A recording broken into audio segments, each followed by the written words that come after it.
Lep pozdrav vsem, dober dan. Nažalost vas ne morem vseh videti, ker sem mogla iz računalnika prešaltati na telefon. Tako da se opravičujem, ker imam malo ožji ekran.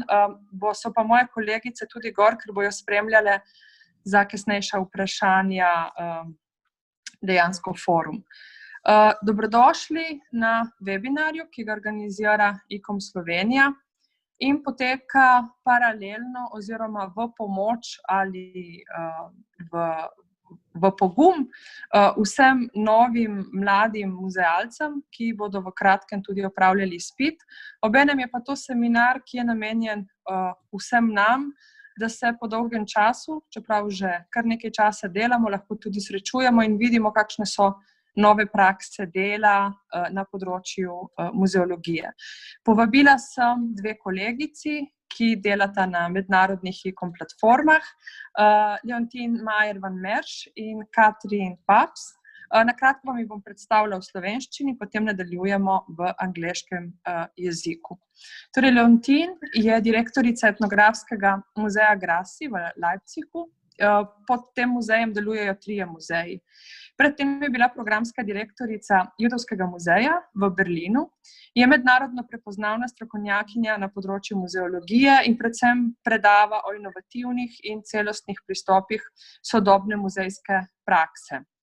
Svoje delo pa osredotoča na pomen družbene vloge v muzejih. Je članica kar nekaj izvršnih teles pri ICOM-u, tudi glavnega executive boarda, in je z možem avtorica tudi več knjig o muzeologiji, 2 sta izšle tudi v Sloveniji, sicer New Trends in Museology 1 in New Trends in Museology 2. In zdaj še Kathrin Pabst, je etnologinja, muzealka, raziskovalka in je vodja projekta, 4-letnega mednarodnega projekta, ki se financira z Creative Europe, imenovane ION, Identity on the... I'm always with this identity on the move, identiteta na prepihu. Zaposlena je v muzeju West Edgar v Kristiansandu na Norveškem in ima zelo bogate izkušnje pri pripravi različnih razstav, ki se predvsem posvečajo težkim in občutljivim temam. Raziskovalno se Kathrin posveča etiki dela v muzejih in tudi njeno doktorsko delo je bilo prežeto z etiko dela v muzejih. Je članica in nekdanja predsednica ICOM Norveške in leta 2019, torej lansko leto, v Kyotu, ko je bil ustanovljen nov mednarodni odbor ICOM-a za etiko, je postala tudi njegova prva predsednica in odbor se ukvarja z etičnimi dilemami dela v muzejih. So this was very short, an introduction to both of you, and thank you for joining us and for kindly be so kind to accept our invitation for this very short 1-hour talk about museology today and about our work in museums today, especially after the pandemic of coronavirus and especially because we are all struggling from the beginning with the same problems of how to reopen the museums and actually how to put our work and which priorities do prioritize while discussing what should museums do in the next month, let's say years. I will start with the basic steps, and actually the first thing that I really wanted to ask you is that you work internationally, both of you, and actually Leontine, you are Dutch, Kathrin is German, but Leontine works in Germany while Kathrin works in Norway. So is it difficult to start from the beginning to work in another country? Can this be an advantage, or it was just luck or a way of life? So let us start with Leontine.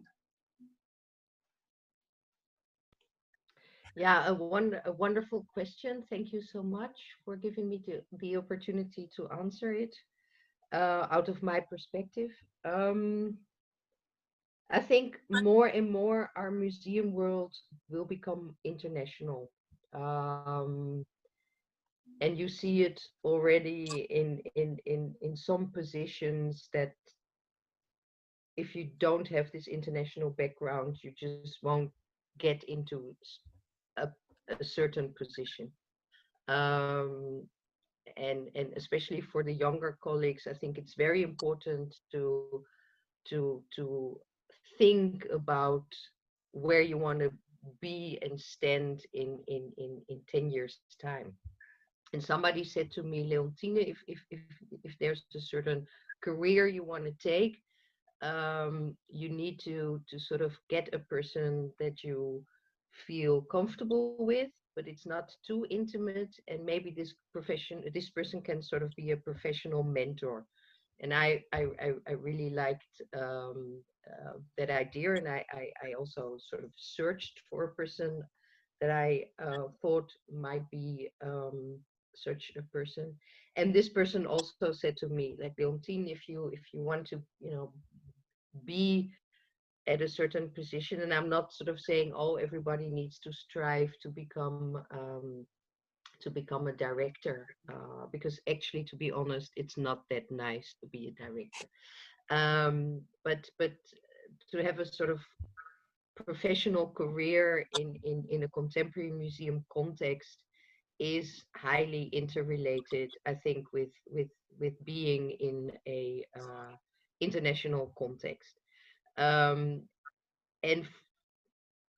I feel that it is not only very enriching for me to be in a German context as being Dutch, and also previously being in a Polish context, for example, but that it also enriches the institutes that I'm now working in or have worked in. And it's something that is, as I said already, being done at a certain level, and it's being done at a sort of a freelancing first jobs kinds of level, but in this intermediate mid-career phase, it's still not being done enough, because we are also insecure and uncertain about our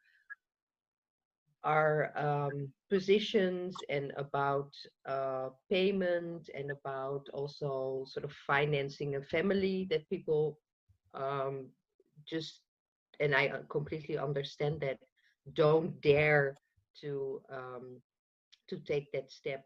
And that's why I think, and that's why I always thought that ICOM could be such a space where there is, I don't know, out of the box networking and professionalism, where you could say Kaya and Leontine swap positions for half a year, and what would that mean? And that you're not sort of only a host participating in the project on a project basis, but that you really change positions with all the bureaucratic structures that go with it. And I'm still sort of flirting with Tanya about this idea, what would happen if we swap places. And I think that especially a younger generation should be much more empowered to think more out of the box in that context. And then that you get so enriched perspectives on what professionalism is. You can counter reflect your own positions and your own sometimes very static ideas. And if you go beyond the European context and look at it even more internationally, you get so enriched and so triggered by intercultural communication and all the difficulties that go with it. So I can only say that it's enriching for me. It has enriched me. It helped me, of course, to where I am now. And I can only say it's very scary to leave something behind that is more solid, but and also predictable, but it enriches you so much as a professional. I don't know how you feel about it, Kathrin.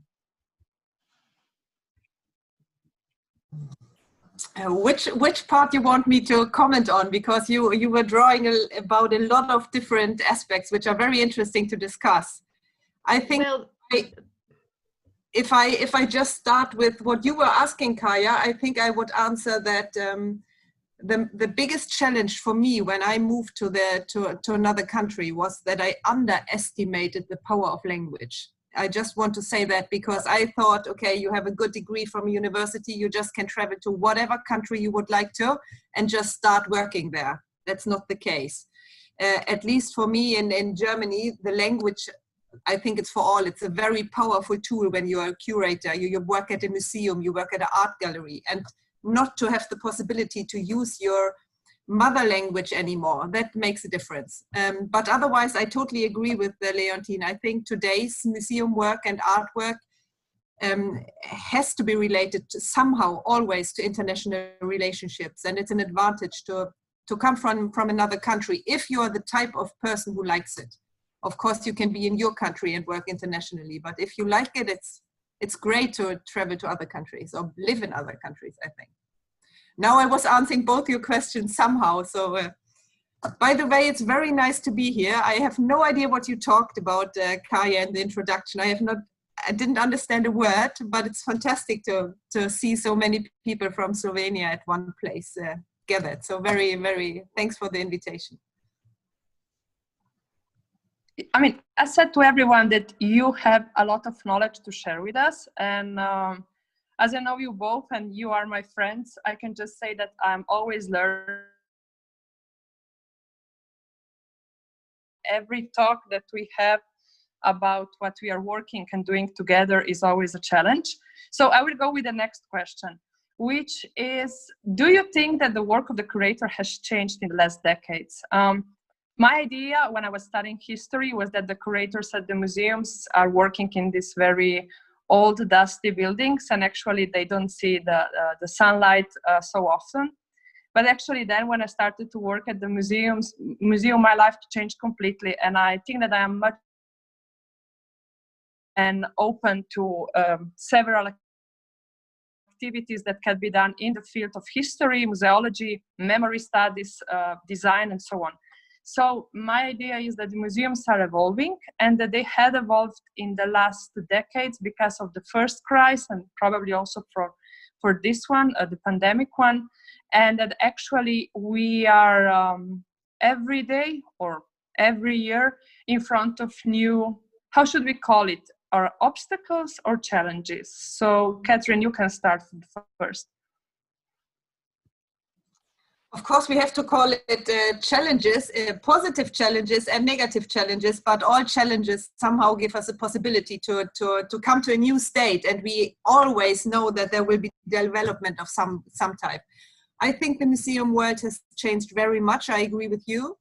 I think maybe it gives more space for the different kind of people who are working at the museum now. We have activists who are working at museums because they have a political message in a way which they want to state. We have people who still are very much interested in collections and who live and breathe for taking care of a chair or a table or whatever it is. And that is important as well, because of course collections are a big important step, but the connection with society, I think, is one of the extreme differences. The museums are more open. Of course, there are no closed institutions anymore. And you have to connect all the time. As Leontine said already, you have to connect all the time with your surroundings. And that gives us many possibilities, us professionals who want to work differently than curators 50 years ago. What do you think, Leontine? Well, I agree with what you're saying. So let me maybe look at it from a different perspective. Is that what I feel generally is that this fragmentation that we saw at the end of the 19th century, with a art museum, and then you had classical art museum and modern art museum and ethnology museum, and in Germany there was this distinction between ethnology from Germany or Europe and outside of Europe, that all these classifications are sort of becoming more fluid, that the borders become more fluid, more liquid. And I find that a very interesting and inspirational observation, and therefore also our so we museums have become much more I think, transdisciplinary.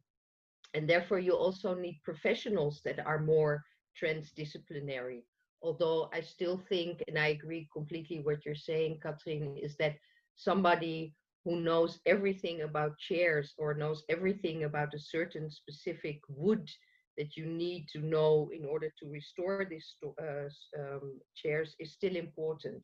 But that there is much more a perspective on the relevancy of museums and why they're there and why this chair is interesting for people. So storytelling, etc., etc. So I see, and not so much in back office, because there is a core in museum work that is still very, very highly specialized with a specific kind of expertise. But that there's this growing transdisciplinary between the curatorial and the managerial and what we frame as learning or education, and especially between the curatorial and the learning and education.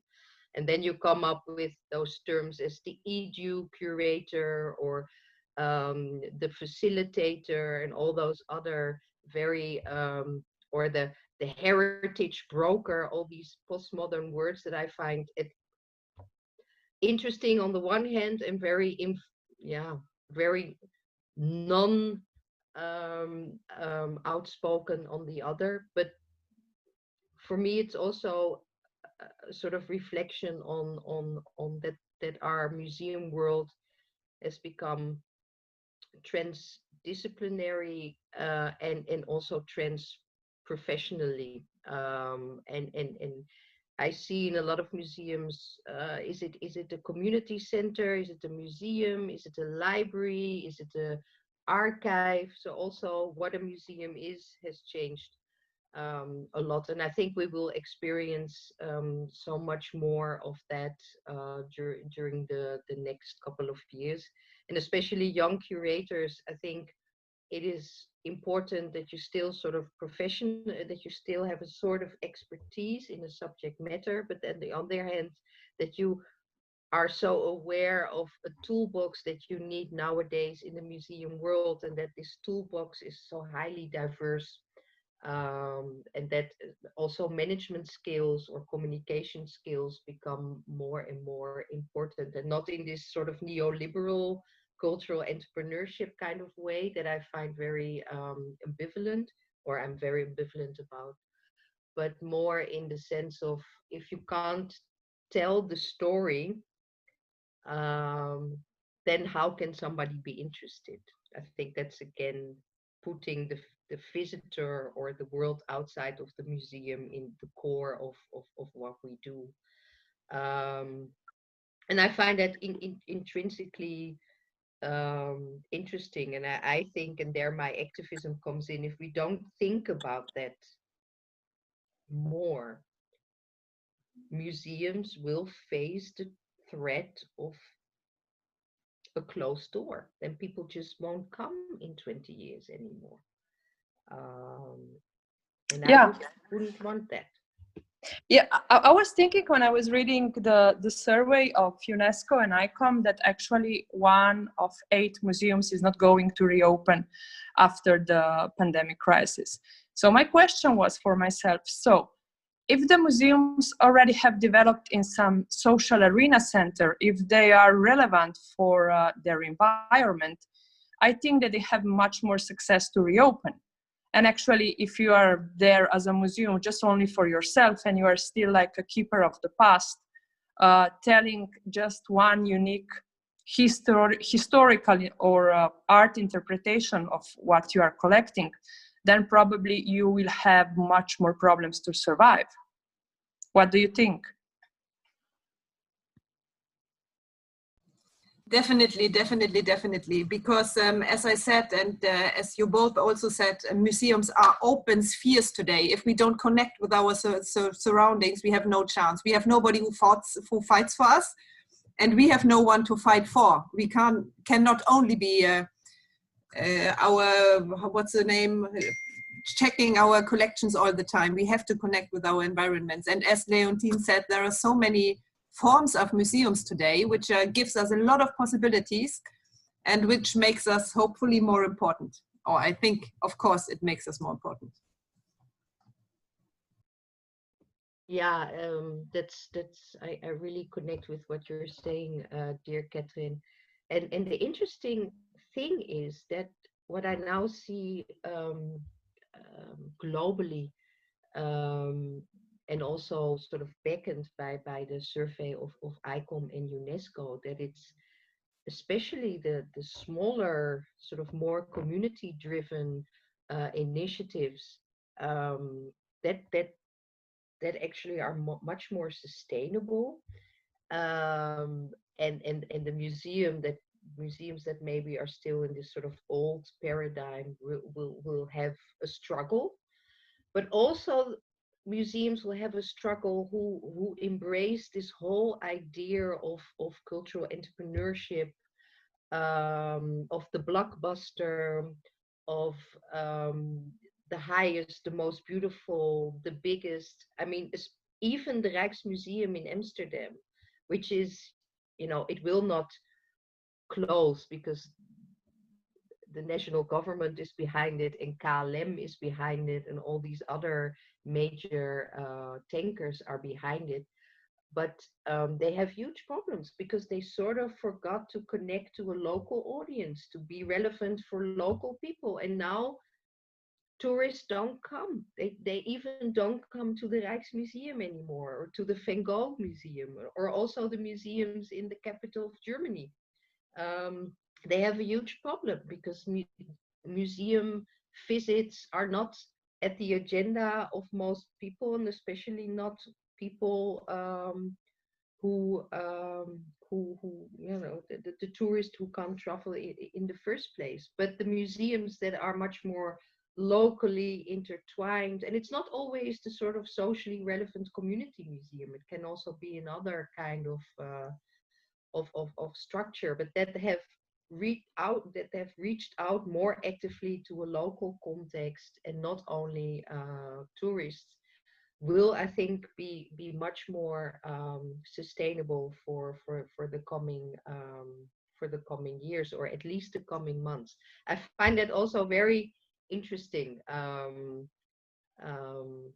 that even such big tankers as the Prussian state museums or the Rijksmuseum in Amsterdam have serious difficulty, because 90% of their visitors, when not more, were tourists, and tourists will probably won't, I think we will need to rethink what audiences mean, what blockbuster means,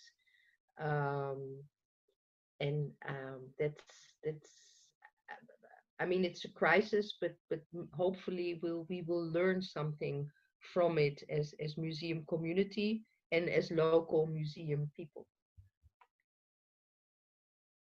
Yeah. Okay. Thank you. I will go to the other part of this conversation. So actually, I would also love to know, you are both very active in several ICOM committees, but my question goes directly to the basis of the ICOM work, so which is the ethic in the code of ethics in the museums. So do you think, which are the challenges of ethics at museums? Do we still have the same, let's say,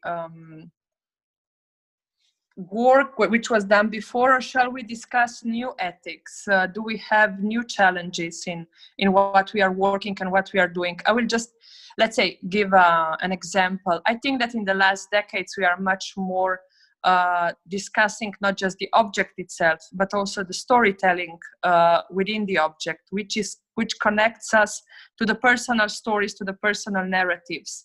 And of course, it has a lot to do with difficult heritage, as Sharon McDonald's put it. We have right now, I think, two huge struggles when discussing the origins of objects. One is the history of colonization, and I would say that Leontine can tell us something more about it. And then, of course, on the other side, we have difficult topics and taboo topics connected to the atrocities of war or different regimes. So my question goes to both of you. What are the challenges in our work today, and what about ethics? Okay, yeah. Shall I say which one the first? Kathrin, go.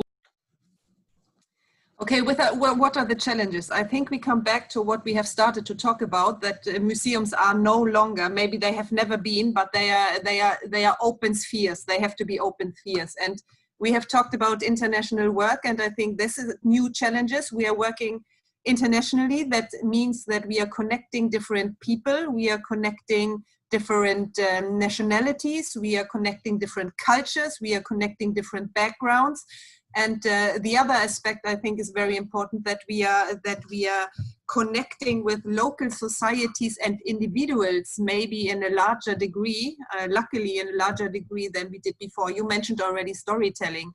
And there you have ethics all over the place, all the time, because you have to connect to a person who is telling a story which might be connected to a different country, a different culture, which is strange to you, but you have, maybe you are talking about something taboo related, which is very personal for the person who is talking to you, and you have an ethical responsibility to respond in a good way.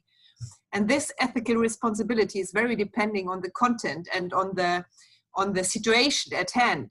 So I would say today's museum, as open and international as they work and have to work, their main challenges are related to the constant thinking about which ethical aspect to weigh higher than others, because you all the time are in a situation where you have to take a lot of ethical considerations and you have to decide which one is more important than the other one. Is it more important that my informant feels safe and respected and seen and well connected to? And because of that, I can only use a little part of his or her story in the museum exhibition, because otherwise the person would feel bad about sharing too much information.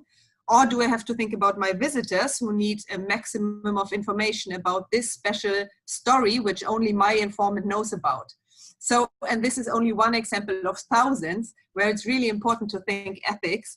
And as Leontine knows much more about than I do, actually, ICOM Code of Ethics. I know very much about ICOM Code of Ethics, but I have not been the one who has written it. But I see, of course, that it's a static document, which is very useful in many settings, but it gives no answers for the concrete, and it cannot and should not give answers for concrete ethical thoughts and discussions in a very concrete situation. Leontine, what do you think about that? Yeah, I'm so glad that you are at the forefront of this new wonderful international committee, and I hope you will be also at the forefront of in changing and taking this code of ethics, this static document that we have since 2004, finally into the 21st century. What you described very beautifully in your argumentation is that ethics, it's all about negotiation. It's all about negotiation practices, and that we as museum professionals and in a museum context need to learn that, because that's also something that we need to learn ourselves, or we need to learn our staff. And I think that will be more and more important.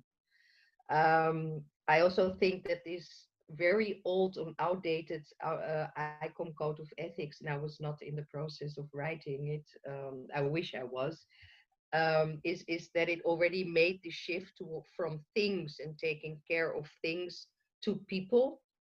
But that what this implication really means, if you shift the perspective from things to people, that is still not embedded in this code of ethics, I think. And of course, it all is about decolonizing the museum the next years to come. It's about a new relational ethics. It's what Bénédicte Savoy and Kelvin Sarr have written in their report, and the report is being torn by a lot of people, and it is indeed highly ambivalent. I see that as well. But what is so frustrating for me as a person who is now working in the field of ethnology is that this last chapter of the book, and you can download it. It's not only in French but also now in English, available online. This whole last chapter of relational ethics between the former colonies and the former colonized is one thing that we need to think about and work with and take responsibility, and that will I think be with us the next 20 years to come, when not longer. But if you make this switch from things to people, we of course talk about communities, and it is in the old code of ethics, but it's still very vague. And what I think what will be more and more important the next coming years also is that this multi-perspectivity, or what is being called in the new proposed ICOM definition, this multi-focality or this polyphon space, which doesn't mean that everything can be said or that everything is correct. I think that this multi-perspectivity and multi-focality goes along with a new sense of expertise, and that both are important, because not everything is true, not everything can be said, and that expertise the next years to come will also maybe see a sort of renaissance, but an expertise in another sense of the expertise how we now connect it very strongly with something which is called hierarchy and those kinds of wording. So how can you have a more sort of equalitarian perspective on what expertises in plural mean? So negotiation, multi-perspectivity, really a focus on people and communities, and therefore this interrelational ethics.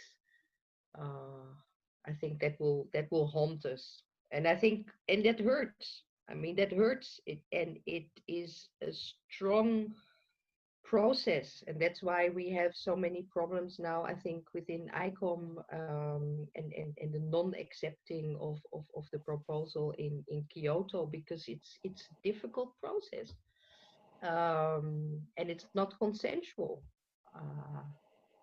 So please download the report of Bénédicte Savoy and Féline Sarr, and look at that last chapter. Because I can only give you a recommendation, of course. But for me, that was really inspiring. Okay. Thank you. Can you hear me? I needed to switch on the PC. So do we have, with the new definition, and I'm not going to discuss the new definition, like clash of understanding the museums of tomorrow, because I think that probably it's going to be easier for the new curators to understand the new definition, since they are also living another everyday reality of the world that they live in. And actually also the work that they are doing at the museums has changed a lot. They do work much more on the digital platforms. They work much more internationally. Maybe they are even much more flexible than we are.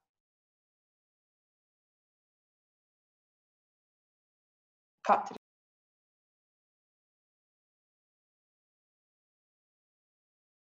Once again, the core of your question, Kaya. You cannot hear me? No, I didn't. There was some problem yeah. with my. I mean, myself discussing that if there is this clash, which is generational, connected very much also to the new definition of museums that we are discussing at ICOM. I'm not saying that it's only generational. I'm just discussing if the nowadays work at the museum is much more flexible as it was decades ago. And actually because they are working in a much more international environment, they are traveling more.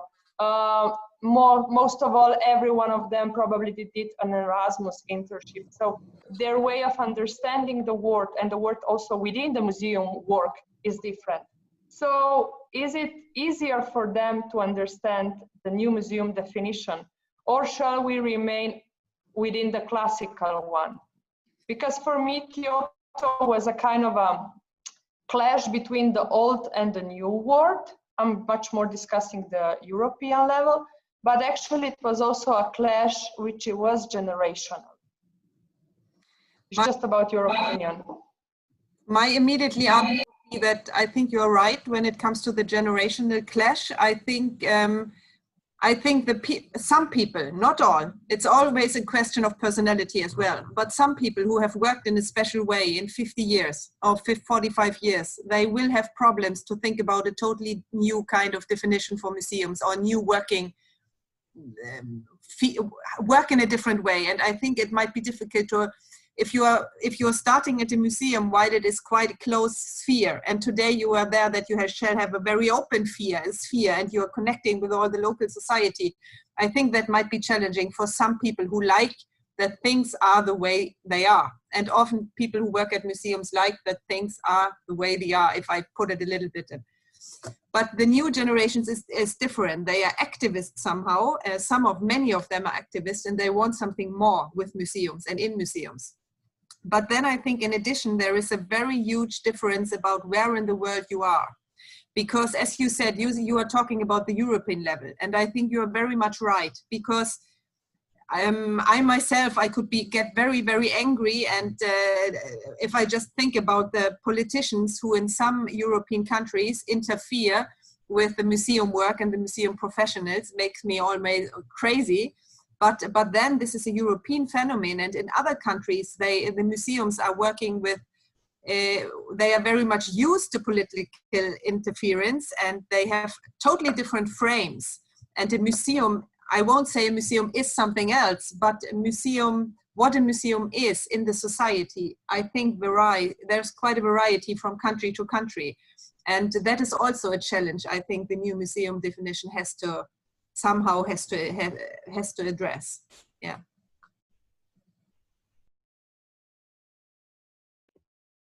Oh, I could talk for hours about this experiment. So much good things are already being said, so I won't repeat them. I think it's also, I mean, are we taking ICOM in the 21st century, or are we not taking ICOM in the 21st century? A lot of developments are going on already. And does ICOM want to be in the forefront, or does ICOM want to be a bystander? That's one thing. But on a more structural level, I would say that we talked earlier about this negotiation in the ethics paradigm, and that it depends very strongly on contextualization, because our world is so diverse. So can we in this time and period still have one museum definition that fits all museums, that fits our whole global professional sphere from Antarctica to Norway, or do we need something else? And I think, or I hope, that ICOM should or could develop into a sort of think tank where on a global level museum professionals debate, they talk, they discuss, they negotiate different concepts, different case studies, modules. And it's a sort of global think tank, but on a national or more regional level in relation to local politics or local legislation, definitions need to be addressed. because a museum is not a museum is not a museum. And I feel that a lot of this bonanza we had in the foremath and the aftermath of Kyoto was that a museum, and let alone a concept of a museum, is something else in Göteborg than in Vladivostok, or in Iran versus a community Aboriginal museum in the heart of Australia. But still, it's interesting that those people come together and they talk and they exchange and we learn from each other. And that ICOM, I strongly believe that ICOM can be this hub of museum professionals from a global perspective. But I don't think it is a space or an institute that can write a definition, which is also in a lot of countries being used as a legal document that is unifying for the whole world. I just don't. I think our world is more complex than that. Okay, thank you. It's time for questions. So if anyone has any questions, just raise up your hand, or you can write it down in the chat part. Lahko vprašate tudi v slovenščini, oziroma napišete spodaj in bomo vprašali. So we are waiting for questions, if there are any. And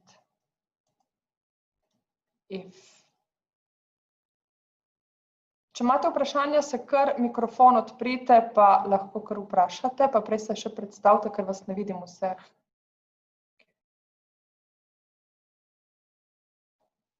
Let me say that right now there are no questions, but maybe at the end, because we still have 10 minutes or something, can you give some tips to the new curators, what they should do, where to start if they want to work abroad? Well, what? Because we are meeting, right, in an ICOM context. So my reference is very much an ICOM context this afternoon. For me, it was so enriching that somebody said to me, Leontine, become an active ICOM member. Leontine, become a member of an international committee. Leontine, tried to get a stipend to go to an international committee conference, and that was so enriching. So it is something that still, I think, a lot of people just don't know that they can do that. And please be this annoying person that constantly applies for money and for funding, and also think about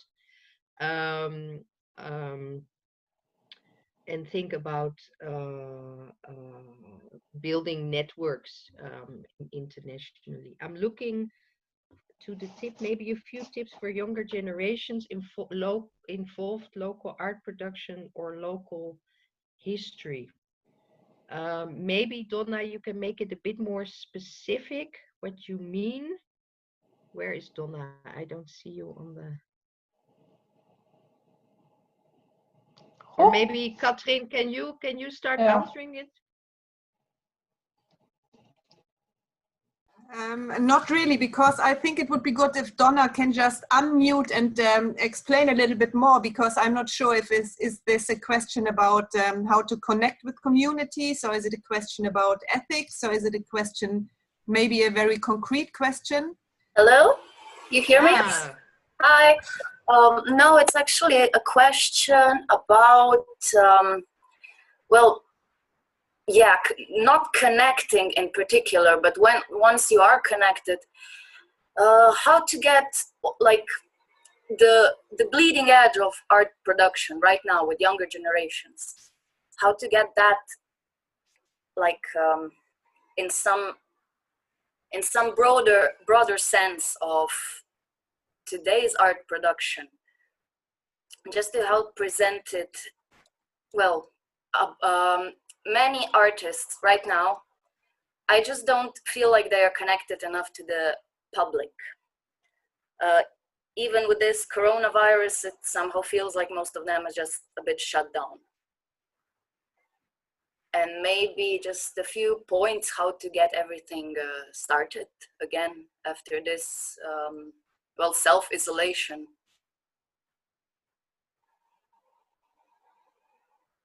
Is that any clearer? I went a bit long there. It's a beautiful question, which of course is so highly problematic that we can meet for a coffee and a cigarette afterwards and we could talk about it. But let me sort of try to translate it to my own practice now and maybe before, is that there is a very ambivalent relationship between us as institutionalized museum people, read for a lot of artists very boring, and a younger scene. And how can you connect to a younger scene? How can they build up trust? How can they see that you're not a project and that you are in a sort of project-titus? So I see it also more in a general relationship on our participatory strategies. And if we see that always as a project, with a beginning and an end, and not as a sort of sustainable way of connecting to different communities, and of course the young artists are also a community, then we lose our credit. They just don't, so you have to build up this new relationship, and that's very much about trust and spending time and be honest and very transparent what you want, because especially artists, it's also how you get trained at art school. There's this whole institutional skepticism, and you are sort of the embodiment of that institutional skepticism. So be open and transparent in what you want, and that you sort of understand how difficult the system museum is, and that you also want to maybe not change it, but that you have a different perspective on museums than maybe they think that museum professionals have. And that's a bit of rhetoric, but it's also very genuine. And if you maybe can apply that as a sort of communication strategy, I feel that helps. But it's difficult. It's especially a younger sort of arty alternative scene is they're also not interested in museums anymore. They also don't need museums, and that's something that we want to change that, and we need to become different institutions, or you have to change your professional sphere, and I would opt for the latter, because your question is very interesting. Kathrin, what do you think? I think you have gotten already quite some answers. I would like some more, still some more information. You are a museum employee and you want to connect more with young artists, or you are an artist and you want to connect with other artists?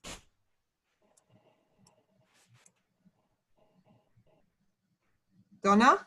Sorry, typing. Yes, thank you for the answers. Yes, that was kind of exactly what I was thinking about. Yeah, this relationship between museums and like, let's say, younger practices of art, where everything is getting very intertwined: the performance, the painting, the sculpture, and everything. So yes, right on point. Thank you. Okay. Yes. Thank you, Donna. Taya, do you hear me? Would you like to say something? I just realized that Taya Bokvangal is with us. Taya, can you hear me? Do you hear me? Yeah. Okay. Shall I introduce you? Can I? Taya works at the House of European History.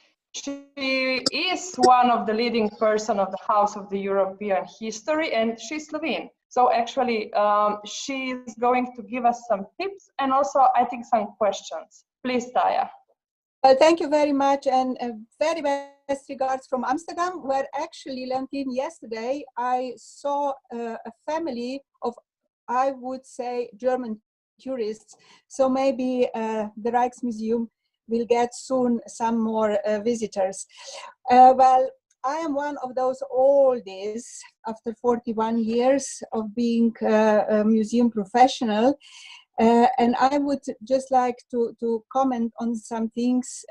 Hello, Kathrin, and a very interesting listening, both or all three of you. For curators, I might give some tips, because when I started, they were just introducing the curator historian, the curator ethnologist. Before that, there were only archaeologists and art historians. And I think when I'm looking at Ralph, that he would share my opinion that in the 80s, everything looked possible to make a revolution in the museums. I would say that curators, when we talk about the curators, I would really like to point out that all disciplines in museums are equally worth it. So when we are talking about the curators, I would stress that, of course, about the expertise, which is specific, there should be a kind of the ethics to cooperate and to recognize all other disciplines as equal from the beginning of every strategy, every project, and whatsoever, because this means that many more things could be achieved.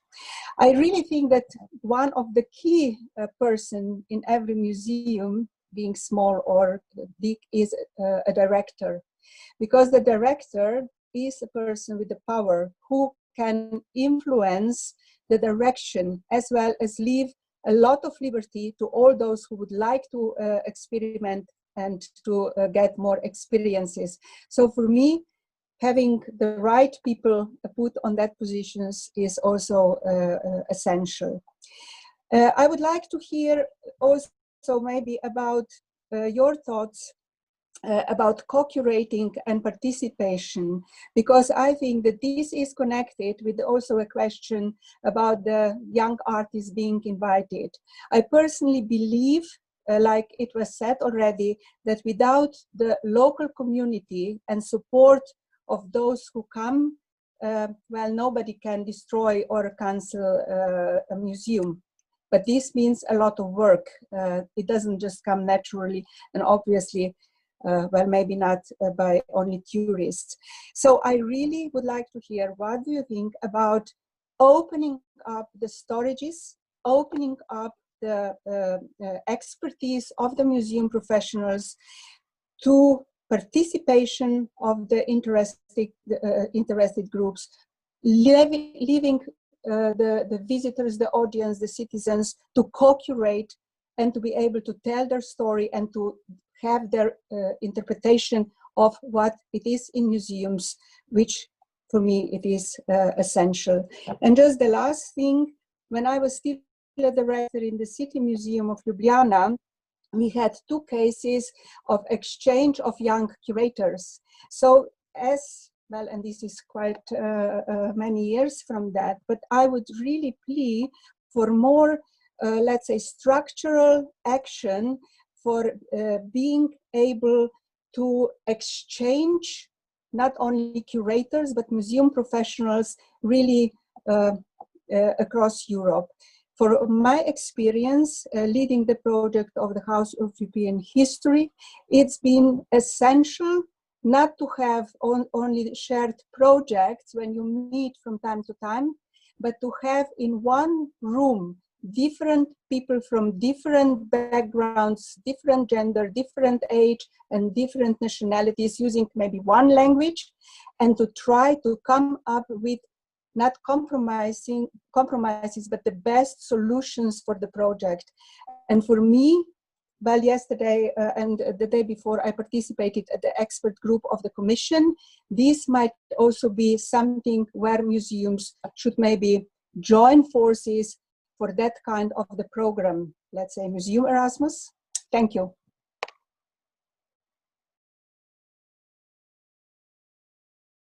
Okay, who is going first? Leontine or Kathrin? Come on, Leontine. Just start. I don't know. This is if I should go first. If I just go first now. Thank you, Taya. It's I love the idea that you connect in one room. You get people from different countries and with different methods and working ideas together in one room to make a project. I love it. I think that this is future. It would be perfect for connecting the museum world. It would be perfect to really get us to a step forward. I really love it.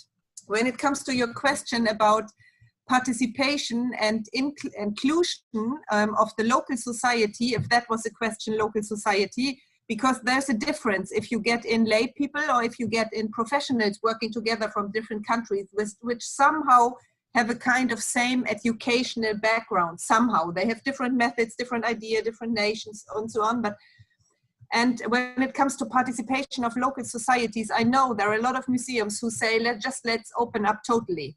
Our objects are not our objects. We have to give our power away. We have to share our power as the one who protects us of the collections, give the power away to the people. And I would like to end up somewhere in the middle, because actually I don't know where I would like to end up, but I feel maybe it's my own age, which is too old, that the idea to just open everything and say, okay, the collection belongs to all of us, also the people without any professional background may be together with us in deciding what to do with this chair and this table and so on. It sounds very modern for me, and maybe a little bit critical when we think about the role we have in the society to take care of some professional standards. But Leontine, maybe you are a little bit more, yes, that's a good idea. Well, I've done quite a few participatory projects throughout the years, and what I learned is that the people that I participated with, not all, but a lot of them had more conservative ideas of what a museum is and what should be in the museum or what was allowed in the museum. And there I sort of experienced that what will be more and more important if we embrace that participatory approach even more, is that is what you say so beautifully. Oh, we all become moderators and we become mediators. But what does that really mean? What kind of toolbox do we need in order to let people participate, but that they don't come up with a more old-fashioned idea of what museum is than we already have moved beyond. And I do think that communities and multifocality will become more and more important, but that on the other hand, also our expertise, our professional expertise will become more and more important. But in another, what I said earlier, less hierarchical way, but more in this constant process of negotiation. And I loved what Taya said. This room, this demos where all these different perspectives and professionalisms come together, and that's what I meant earlier with this transdisciplinary world that we, I think, are moving into or have already entered. And I find it very inspirational. I also think that in the museum context, everybody is very vital. But unfortunately, we are not paid as such yet. That in my context where I have been working, there's still a huge pay gap between everybody who works in education and everybody who works, so to speak, academic. And we need to sort of change that as well. We need to change the way we value expertise within the museum context. That's something that you could lobby as well within ICOM Slovenia or the Slovene museum association, that finally those unspoken hierarchical differences are being overrun or changed. I don't really, I'm not sure, and I want to, Kaya or Taya, I want to, yes, you're right, of course. When you are in a position of power, you are also, you also can change the tanker and be part of a different kind of concept. But I like still always Kenneth Hudson remarks, and that makes me very humble as a museum director, is, you know, I can be away for 3 months, I can be sick for half a year, and the museum still opens, and guided tours and other work will still be there. But if the guards are not there, or the museum guide is not there, or the person who runs the cafe in the museum, or who cleans the toilet is not there, then museum visitors will not come again, because museum toilets are more important than we think. So yes, you are right, we have a responsibility as museum directors to change, because we change the construct, because we are in a position of power. But on the other hand, people who are on the museum context, with their hands and feet in the dirt, so to speak, are for me much more important.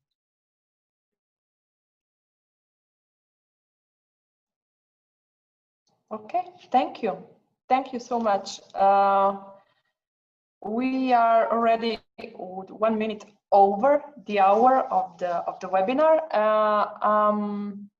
Yeah, let me say, we can have another round for a question if anyone has a question right now. It was quite an intense debate. Yeah, Tanya, please. Okay, I'm in. So I didn't understand. So we finished now, or we just we finished one part, the first part, and then or it's over? No, it's over. But if you want, you can remain on and just discuss other stuff with your friends, because we haven't seen one another with a long time. First, I would like to greet and thank to both of our lecturers, especially, of course, to Leontine Meijer. Hello, Leontine. I just want to stress that Leontine and Peter van Mensch followed and are actually co-creator of the Slovene museum scene already 2 decades, I think so. And Kaya already mentioned these 2 books. So the new trends of museology. One was published in 2011 and another one too in 2015. And I just want to say that these 2 books are still very, very actual. So they open all these crucial questions we are now already thinking about and developing and so on. So this is maybe also a hint for the younger curators in Slovenia, so that we have 2 excellent books which should be on agenda of the list of this studying literature. So thank you, Leontine, for all this knowledge, and Peter, you share with us. Maybe so this new trends in museology from 2015, but if you can just browse glance the context, you can see the crucial topics as participation, museum ethics, learning experience design, and so on. So this is very basic new knowledge to better understand the new museology, and it's very important that this book published was in Slovenia. So actually we are in a trend with the full museological science. But okay, but maybe one question. connected with all these issues we mentioned.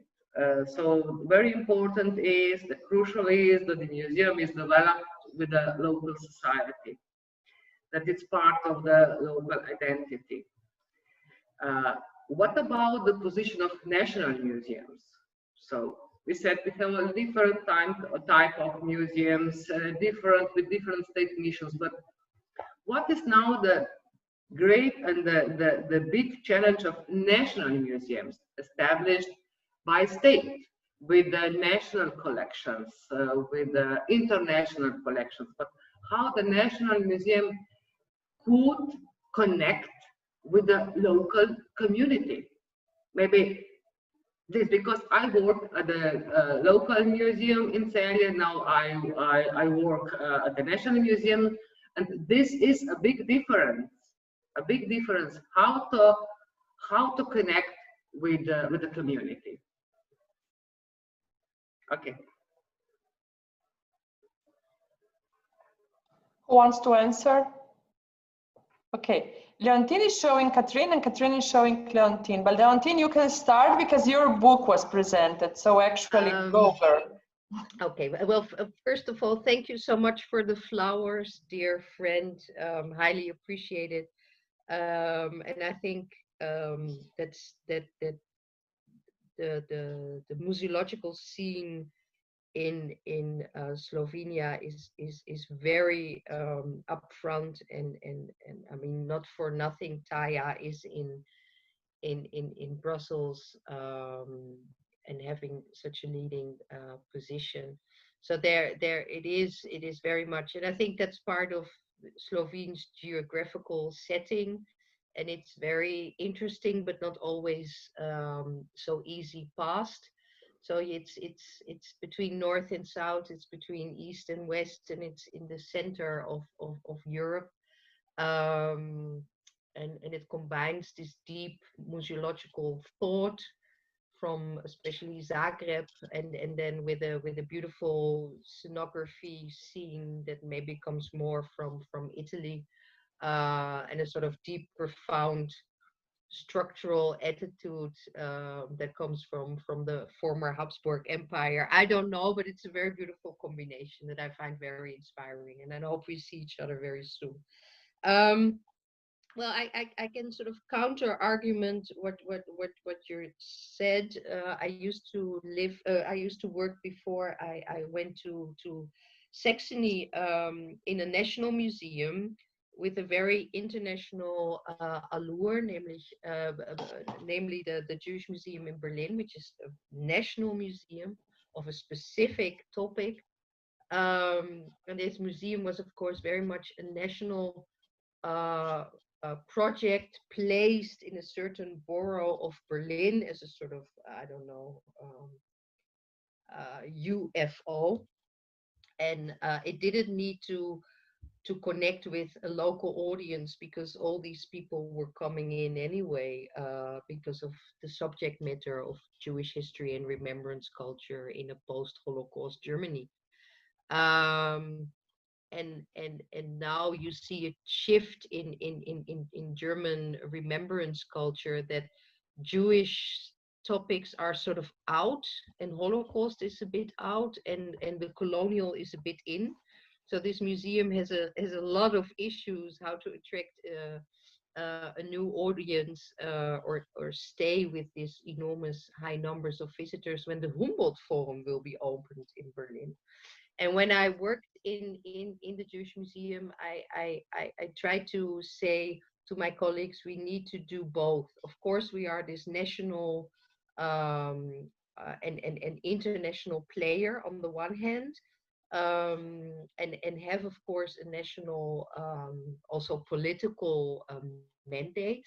But on the other hand, there are people living and working around us, and them we should not neglect. So if you can do both in your audience development and also your thematic approaches, I think you already come a long way. The same difficulty the German Historical Museum has, this wonderful building, center of Berlin at Unter den Linden. Museum tourists come, because it's at the one of the centers in the street that everybody goes to when they visit Berlin. But Berliners don't come when they have seen the museum once, or they go to the museum when they have visitors from other cities or abroad. And the same goes more or less also with the Rijksmuseum. So you need to, maybe the word, although it's very corny and I know, but the word global, think global or national, but act local or act also local is, I think, very important. And when I think of your ethnology museum, it is very interesting, also arty neighborhood of Ljubljana. There are all these cross references and interesting groups of people that you can participate with and still stay this national tanker. So I don't think they contradict, but you need to have a very good audience development strategy that dances on two weddings at the same time, you would say, if you would translate it from Dutch into English. That's what I would say. But maybe Kathrin has a more profound and also ethical perspective, because she is the chair of the new ethics committee. So Kathrin. I think this was no ethical question, and actually I have nothing more to say. I think you said it beautifully. So I guess, Tanya, you got the answers you were looking for already. Okay. Tanya, what you say? Okay, go. May I ask a question, or maybe use this moment to advocate? If there's a young museum practitioner, somebody who wants to get into museums, who is thinking about maybe having this experience in a German context, please feel free to contact me either via Tanya or via Kaya. Would be wonderful to come into contact with you. And Tanya, I was very serious. Maybe we should really change seats for a while. Would also be very interesting to change seats for a while with Kathrin, and of course what is happening in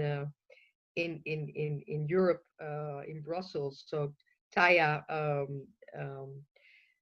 be aware, but maybe because Tanya and I are both directors of the same kind of museum, it would be interesting what happens if you swap positions for half a year, or for 3 months, or maybe 6 weeks, because our private lives are also not always so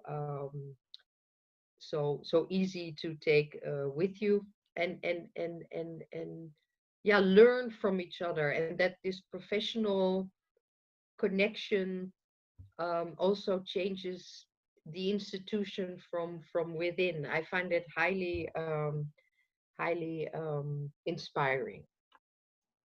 Okay, thank you. And with all these inspiring thoughts, we are going to end, because we are already losing people. So actually we run out of time. Thank you so much. Thank you, both of you, to be able to join us and to discuss with us all this wide range of topics. Of course, next year you're going to be with us, and actually everyone who is interested in what we are doing in the project of EON can join us. So thank you. Girls, please remain still on, and I'm switching to Slovene, so sorry. Hvala, ker ste bili z nami. Zaključujemo, napovedujemo spet nove teme in ne pozabiti, da imamo septembra kongres, na katerega ste vsi zelo vabljeni, in torej začnite potrjevati, imeli se bomo super. Hvala.